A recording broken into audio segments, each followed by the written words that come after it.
Както краде се съкровище, аз те откраднах от чужди сънища, за да останеш единствено за мен.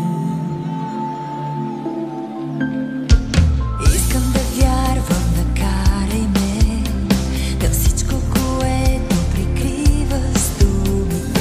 Не говори, а го прави за мен. Целувай ме пред хората, които вечно бързат и мълчат. Прегръщай ме навсякъде, да върнем любовта в този си край. Двамата сте.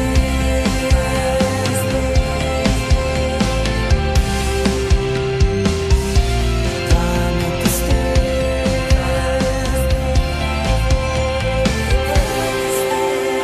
Всяко квадратче от комикса, в който разказвам за теб и себе си, има едно заглавие – любов.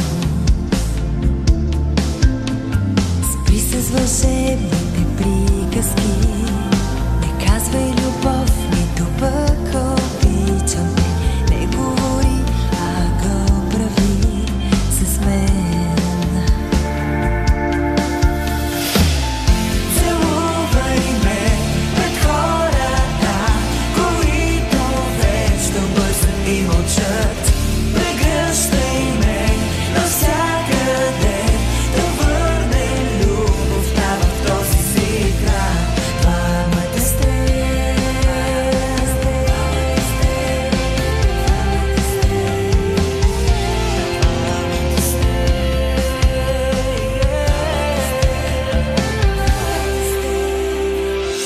Искам всички да видят какво си за мен, колко светна личи през света.